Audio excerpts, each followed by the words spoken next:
Buli lunaku abantu 3 bafa ekirwadde kya TB. Buli lunaku Abanayuganda 247 balwala ekirwadde kya TB.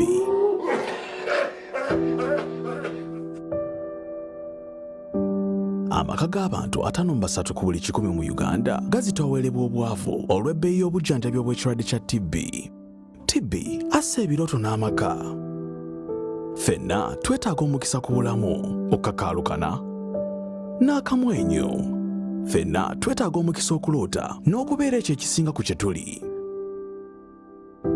TB yeewalika ate ajjanjabwa ng'ategeddwa mu bwangu. Manya w'oyimiridde.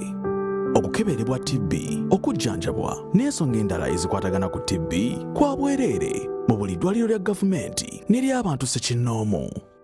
Obubaka buno bukutuusiddwako Ministry of Health ne ba partners. Corporate Games is back bigger and better.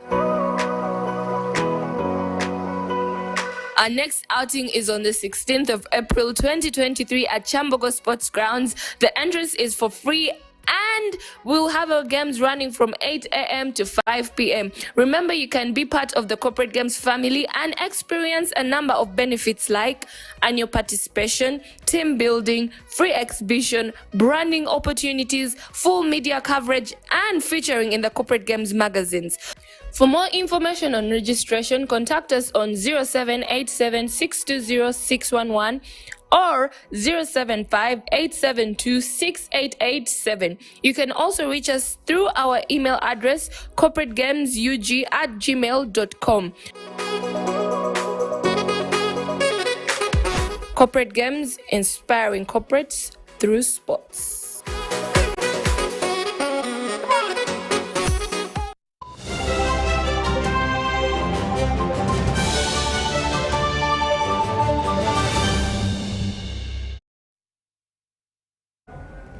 Good afternoon, our dear viewer. Thank you so much for choosing the national broadcaster. It is a few minutes past the hour of 1 p.m. We do apologize for bringing this newscast a little late. My name is Sandra Kahunde, and we're coming to you live from Broadcast House, Nile Avenue. Now, straight into our lunchtime activity is happening at this 31st day of March 2023. President Museveni has clarified the country's deployment of troops in the Democratic Republic of Congo in a statement released via his official Twitter handle. Museveni explained that the deployment was in response to the ADF terrorist group in the Beni, Virunga, Semiliki, Bunga and Ituri areas of the DRC. With the permission of the Congolese government, Uganda has been able to seriously degrade the ADF, with many of the remaining members running towards the Mombasa commander areas far from the border. The president emphasized that Operation Chuja has been able to restore peace in the areas where the Ugandan forces have operated, adding that the Congolese farmers were able to harvest their cocoa for the first time in many years, and the mission has been successful in bringing peace to the region. Additionally, Museveni clarified that Uganda has contributed to the East African force, which is mandated to help the Congolese government stabilize the Rushuru Goma area, where the M23 group has been operating against the Congolese government. He, however, clarified so many things in regards to that the Ugandan forces are not there to fight the M23, but to act as a neutral force as the Congolese use the time to sort out their political problems. The president emphasized that unless the Ugandan forces are attacked, they are not there to fight, and fighting may come later if one of the non-state armed groups does not accept peace on what is regarded as reasonable conditions. The East African Authority, comprising the heads of state, would then have the mandate the forces to fight if one of the stakeholders refuses to implement the peace agreement that has been agreed upon. He said Uganda's deployment of troops in the DRC is aimed at bringing peace and stability to the region and fight against non-state armed groups. The president urged the international community to support the efforts of the Ugandan and the Congolese governments in achieving lasting peace and stability in the region.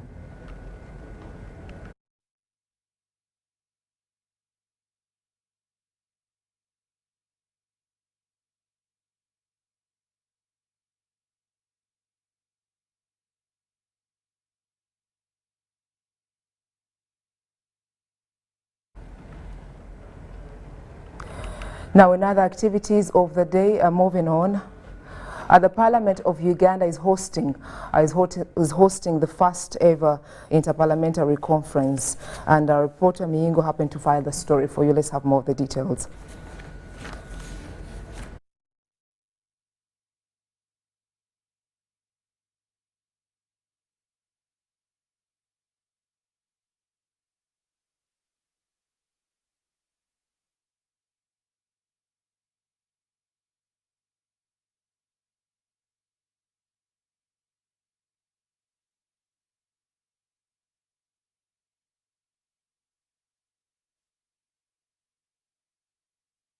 That element, sustainability, the economic impacts, etc., is really critically important, and so would love to see how it is that we can support and share ideas and help to mobilize in support of your efforts on that. The issues that were flagged out was that while the work that we were doing was well received, there were areas that we could also further look at and invest in. And some of those areas we're supporting those girl children that are returning to school, especially around the childcare, as well as supporting the school administration to ensure that the teachers, and including the women teachers, are supported to stay in school so that they can continue offering the services around addressing GBV.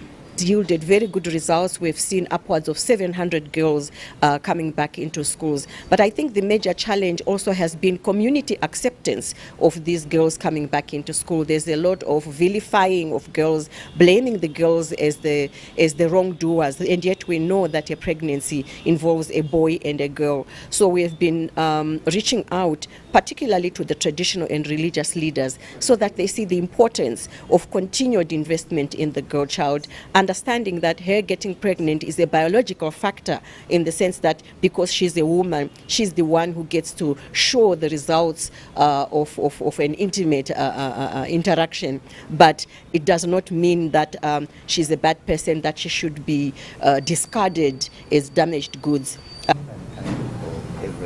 Thank you, and I hope to see you in New York sometime soon. Welcome you guys. In other updates of the day, the Institute of Certified Public Accountants of Uganda has asked graduates to seek for professional qualifications to assess them, understand issues better, and the job access enabler.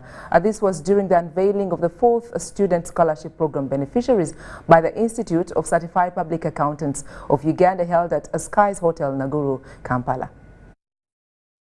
It's always making us, up to date with the continuing professional development. So the Institute of Certified Public Accountants of Uganda has over time nurtured young talents in the field of professional accountancy, morally and in kind. The Institute has this year offered a fully paid for sponsorship to 10 students, in addition to 30 others that have been sponsored since 2019. The first one is Shadia Kiemba. This is a female from Makerere University Business School, and she did a Bachelor of Commerce degree. The second one is Frank Bamulinde, male, from Barara University of Science and Technology.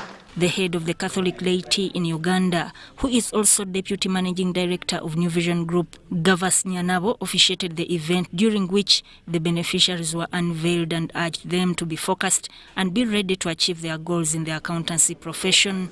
The sponsorship means we will add more to those who are studying, pursuing the accountancy professional program. But what that means to everyone is that we should welcome this, we should encourage more and more people to study accountancy, and the final message is that we are looking for professional accountants. The president of Institute of Certified Public Accountants of Uganda, Othieno Mayende, says the sponsorship is meant to escalate the appreciation of accountancy profession by the youth. Because they surround you, but don't waste your energy over them. You are not going to change them. Get involved. Think so much about what we call the circle of influence, the things that you can change. And they are 85% of what determines what you will be. The Director Education, Bosco Ntagare, explained that many young graduates from across universities and other tertiary institutions applied for the sponsorship, an indication that many Ugandans have appreciated the role played by accountants. They were from 32 Ugandan universities and 3 from foreign universities. Then there were also 3 from tertiary institutions in Uganda. So once we got those, then we had to look at them and then shortlist. Of course, some were not qualified. 40 students have so far been sponsored by the Institute since the sponsorship was rolled out. Yes, after 2 years and a half, if they are unable to complete, they start footing the costs that the Institute was. Sudat Kaye, UBC News. You're still watching UBC Lunchtime News. President Yoweri Museveni's National Resistance Movement government has provided examples to Ugandans in the field of democracy. A little wonder that now learners start in primary school engage in effective politics. Details do follow in this report.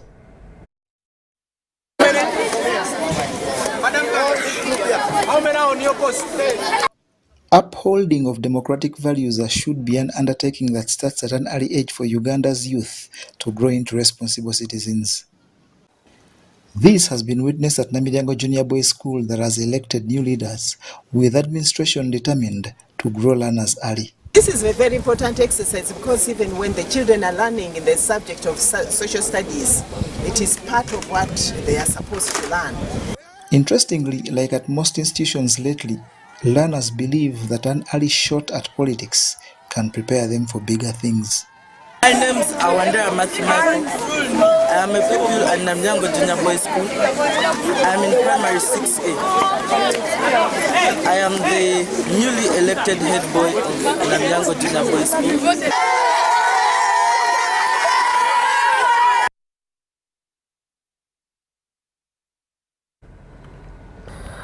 Good to know you're still watching this newscast. Now, in other updates of the day, we're seeing the Parliament of Uganda hosting the first African Interparliamentary Conference of leaders from various countries in Africa to discuss foreign influence on African cultures and family values. The Minister of ICT and National Guidance, Dr. Chris Baryomonsi, who represented the Speaker of Parliament, officially opened the 2 days engagement and appealed to the West to respect mutual relations and refrain from imposing foreign values on Africans. Details in this report.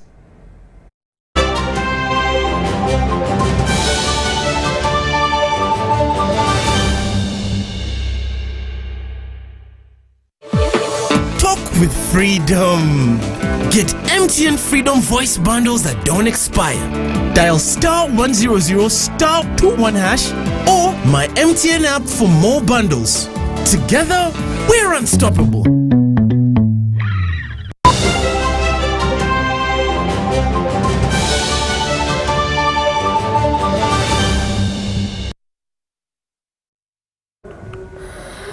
Now, moving on, in other updates there, when we get to look at agriculture, some of the updates that are coming through this afternoon. Contrary to public opinion, government is intent on setting up. Agriculture is the backbone to the development of the Uganda's economy. According to the report, Karamoja, Buvuma, Masindi, Kiruhura and other areas have seen growth in agriculture. But we are yet to discover. While presenting the report, Director of Economic Monitoring in the Office of the President Vincent Musime highlighted the need for responsible agencies to work together towards promoting agriculture. The local government needs to be part and parcel of what the central government has taken to the local government, both in terms of conceptualization of what intervention is going to the local government and also in terms of implementation. There has to be, we have to rejuvenate those joint monitoring mechanisms. However, he pointed out the need for diversification of farming methods, which will also help in the development of agriculture in the country. So it is important that our investment is aligned is aligned to the entire value chain, because we are seeing the concentration is basically on production, but other stages of the value chain are not adequately. The secretary in the office of the president, Sandra Kahunde, says citizens should be more interested in agriculture than looking for white-collar jobs. This should not be the country where we should be crying that there is high unemployment in this country when we have big chunks of land and development. This is where our youth now should be daring to go and engage in agriculture. Beatrice Akere Okoli urged those responsible for the government's poverty alleviation programs to ensure that they do what is expected of them. Then later on, when the beneficiaries were formed, again, they started collecting data on the 39%. I don't know how they're going to utilize the data they've collected later when the beneficiaries were already formed. This shows a total deviation from the policy. The report was conducted from 2010 to 2021 on issues of agriculture and self-development in the country. Ivan Juko, Susan Nabugudde, UBC News. Well, a well-elaborated and more detailed, the story will be coming you later on in our timely news hours of the day. Now, more for this particular newscast. The Equal Opportunities Commission has recommended the central government to improve on gender and equality responsive planning and budget to attain equity for all. This is communicated by Chairperson of the Commission, Safia Nalule Juko, while presenting the findings of the Gender and Equity Compliance Report of that is at the Ministry of Finance offices here in Kampala.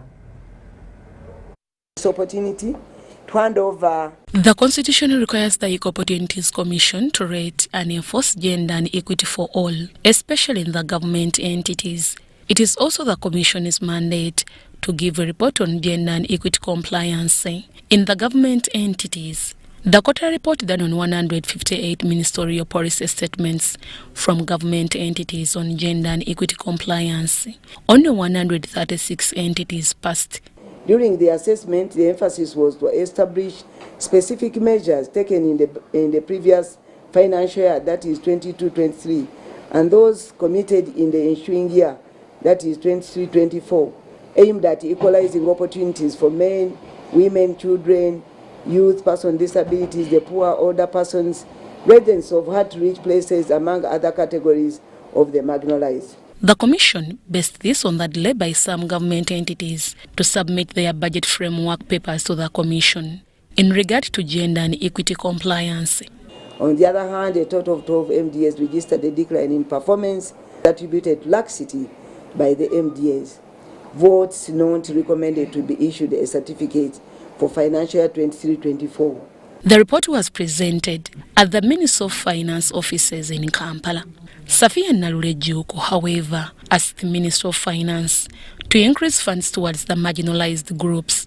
The EOC requests the Honourable Minister of Finance to consider ring-fencing funds for EOC tribunal by creating a subvention effective next financial year. The tribunal is effectively a court of law which handles cases of discrimination and marginalization. The current budget framework is subject to budget cuts, which sometimes affects the operation of the Commission. On the behalf of the Minister of Finance, the Gender and Equity Compliance Report was received by the Acting Director Budget, Magonamuel Ishmael, who commended the Commission's work. Here is 50.912 trillion shillings. 50.912 trillion shillings. However, despite the fact that that budget is an increase from 48.13 trillion shillings in this current year, financial year 2022-23, the actual money that is available for distribution to ministries, departments and agencies has reduced from 25.4 trillion to 24.8 trillion. Deborah Namamonde, Susan Nabugudde, UBC News. We're returning shortly after these messages, and we shall be having more updates as far as this Friday is concerned. Do stay with us.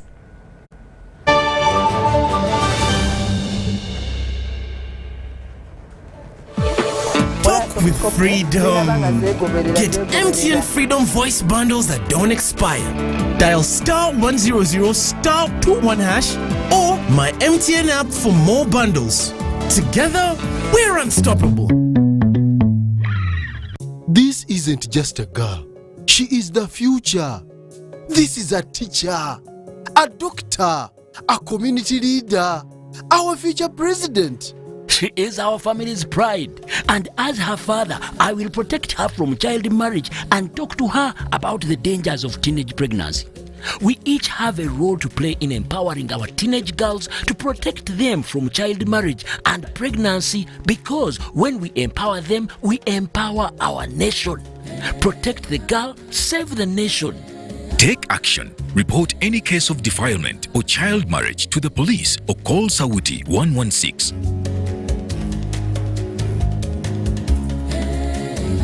It's Freaky Friday from Airtel. Buy or gift. Buy or give. Get freaky too! Dial *100*10# to load a Freaky Friday bundle for you to enjoy the best offers on voice and data. To buy a bundle for friends and family, dial *100*10#. Freaky Friday with Airtel. Buy or gift a bundle today. Dial *100*10# to get started. Airtel, the smartphone network. TB kills approximately 30 people daily, and 247 Ugandans fall ill of TB disease every day.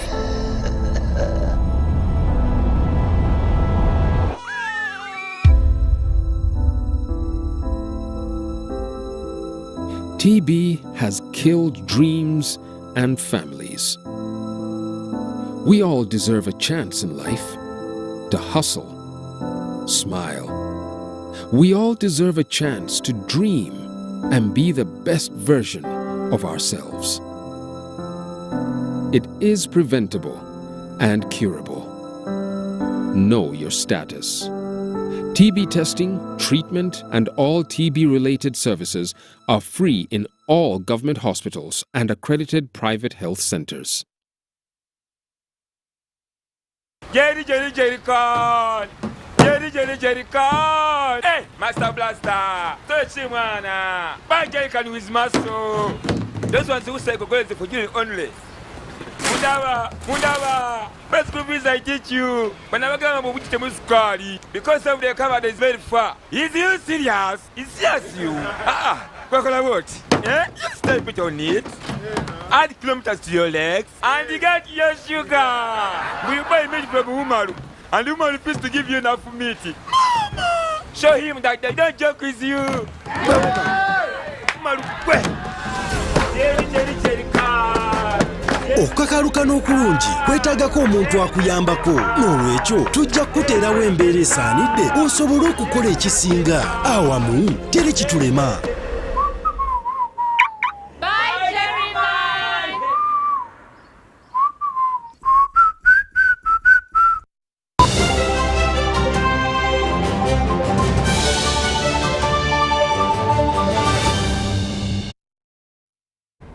Welcome back. Good to know you're still following this particular news coming your way this lunchtime. Now, another update on the international scene. That is the U.S. Vice President Kamala Harris, pledged a continuing cooperation with Tanzania as she met with the country's president, the only female head of state in Africa, on her first official visit to the continent. VOA's Anita Powell reports from Dar es Salaam, Tanzania. Female head of state, Tanzania's President Samia Suluhu Hassan. She took office when the president died in 2021 and rolled back some of his unpopular policies, such as a ban on pregnant girls going to school and limits on freedoms of expression. The U.S. will provide $560 million in bilateral assistance to Tanzania next fiscal year. On Thursday, Harris said the U.S. will expand U.S.-Tanzania commercial engagement, work toward delivery of battery-grade nickel from Tanzania to the U.S. and the global market as soon as 2026, expand affordable broadband and cooperation in democratic development, biodiversity, women's empowerment, and health projects. Thanks to the progress of your administration, you have made a champion you have been a champion in terms of democratic reforms in this country, and in that way have expanded our partnership. And so today then is part of the strengthening of the relationship between our two countries. And under your leadership, I have full confidence that we will be able to do just that. Today, Tanzania has made another historic milestone with two female leaders, the Vice President and the President, meeting here at the State House in Dar es Salaam. Several students waited for hours at the airport and at the State House to see the highest-ranking woman in America. She motivated us and she gave us many opportunities, so we are proud of her. I'm expecting a lot of changes in education, in politics, also in finance, economic. We really need to be like America, at least to reach there, like America in their economic. Harris also paid her respects to victims of the deadly 1998 U.S. Embassy bombing. She heads next to her final stop on this week-long trip to the southern African nation of Zambia. Anita Powell, VOA News, Dar es Salaam, Tanzania. More international updates. Authorities in Somalia are confident of measures put in place to protect citizens against the effects of flooding, especially the threat of food security. A long-awaited rainy season has just commenced in the region after a 2-year dry spell, bringing with it flash floods that threaten newly planted crops. Resulted in the deaths of 3,000 Somalis, mainly farmers, to flash floods killing at least 20 people. Climate change has not been kind to Somalia. With limited resources, the government of Somalia is struggling to help those impacted by this latest disaster. We've seen a very difficult situation where people lost their lives, others wounded, properties destroyed. We haven't had something like this before. It is like a landslide. We pray to the Almighty for relief on this. Farmers like Jama Hassan have been out of their land during the past years due to delayed rainy seasons, which are essential for growing crops. With the resumption of agricultural activities, the threat of flash floods to newly grown seeds is imminent. We are facing threats of flash floods from the river to our newly planted crops after the just received rains. Already the river is overflowing with water. The rivers are already full, but the fear of devastating floods is not there for now in regions like Hiran. Authorities say various projects were implemented to reduce the risk of flooding. We have installed flood protection walls in more than 60 locations. That is why during the past 2 years there were no flooding and no displacement of people as previously witnessed, which interrupted education and business activities. We are grateful to Almighty for that. The IGAD bloc has appealed for $1.6 billion to provide assistance to Somalis impacted by the drought conditions experienced in the country. From severe drought situation to threats of famine and now flash floods due to torrential rains, the impact of climate change is threatening Somalia's food security, a country with rich traditional agricultural sector. Ahmed Kahi, CGTN Mogadishu, Somalia. More international talk. Despite efforts to reduce its consumption, bushmeat still remains a popular source of protein for some in various parts of Africa. Residents of Brazzaville in the Republic of Congo shared their views on why bushmeat remains a delicacy there. Brazzaville for about a week, and during my stay I've heard a lot about bushmeat. Now Congo Brazzaville is characterized by a forest cover of about 60%, and that makes it among Africa's richest nations when it comes to flora and fauna. And as you can imagine, there's a wide variety of animals in those forests and protected zones. And so as a result of that, bushmeat trade in this country is thriving. This is the Dragage market. Locals tell me it has been in existence for 30 years and is the only bushmeat market in Brazzaville. Here, you find all kinds of animals. The market comes alive at night when Brazzaville residents have wrapped up their day and are getting ready for dinner preparations. Brazzaville, like many parts of Central Africa, has a long tradition of consuming wild animals. The reasons for the consumption of bushmeat are diverse. In some cases, it's because it's a cheaper alternative to domesticated meat. In other cases, it is purely due to an individual's taste buds. I like wild pig, antelope and monkeys. I love bushmeat because it's very sweet compared to meat from domesticated animals. But beyond these reasons, there are also strong cultural beliefs that drive the consumption of bushmeat. Many communities in Brazzaville and across Central Africa believe that consuming certain types of bushmeat, particularly primates, can give spiritual or physical strength to the person who eats them. Bushmeat consumption is also often associated with traditional ceremonies and rituals. We prepare crocodiles for the groom during the wedding ceremonies. Crocodiles are good for wedding parties because they symbolize respect and honor to the groom's family. But as with everything else that's evolving around the world, so are the cultural beliefs around the consumption of bushmeat. In the past, women were not allowed to eat certain animals such as snakes. It was forbidden. Snakes were considered to be a powerful and dangerous symbol of masculinity. Women only started eating snakes since they noticed that they did nothing wrong to their bodies. So there is nothing to worry about their reaction to the body. Women didn't eat snakes before. They were eaten by men. But here in town, they discovered that snake meat is good, so they started eating it. The cultural beliefs that drive the consumption of bushmeat in the country are deeply ingrained in the local culture and are often passed down through generations. The cultural significance of bushmeat means that it is likely to remain a part of the local diet for the foreseeable future. Penina Karibe, CGTN, in Brazzaville.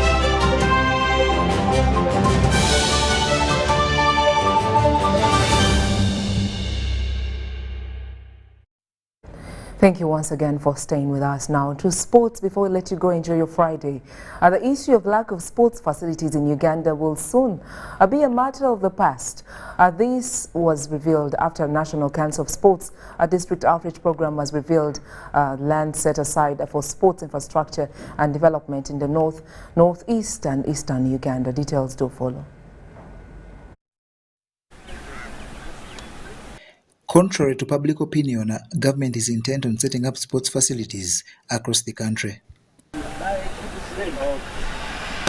This has been manifested by the National Council of Sports District Outreach Program that aims at getting titled land at districts that is purely designated for sports. Government will then develop the land into stadiums and in areas where structures exist improve them to meet global demand and in the process set up 8 regional stadiums. On the latest tour to North, Northeast and Eastern Uganda, the outreach has been to Gulu, Lira, Soroti, Katakwe, Kapchora, Mbale and Tororo. First of all, in our district, we have the already land allocated for this infrastructure, but not developed yet. And the message that we have received is a good one. And we're just ready, in case of anything, we are ready to invite the National Council of Sports to come and they look at the land and see if it is enough, they go in for the development of that infrastructure. A meeting with key stakeholders at Mbale Stadium resolved that unity prevails to address the ownership issue. All said and done, let's be disciplined. Disciplined how? If a team comes here, for people you know and those you don't know, behave the way we have behaved today. But for you to behave like you behaved when GS came here with a certain team of Americans, where people are saying, division. Say, the division is under what? It's not independent. The city cannot stand without the division. So these are cohesive people that should build this city together. Ngeze isavinga abantu bangi nnyo kutandikira ku Muzeyi Gwanga Musisi president wa Fufa Hajitwa Kakaire Abbas Kawasi Ngenze Obuwa uyo tutuse mpaka Murindwa paka katisa no Magogo as a president of FUFA yajanga mu 90s ngajira mu mikono gyange gino anna kale abatuyamba abadukirira mutuyambe kisawe tubenti tukizimba kidda ku mutindo nga bwe kyali mu 88 In Tororo, King George IV Stadium is earmarked for development, with the Elgon View Playground another that the Tororo leadership has earmarked. But as National Council of Sports embarks on revitalizing of district sports councils to help nurture talent, many challenges still exist.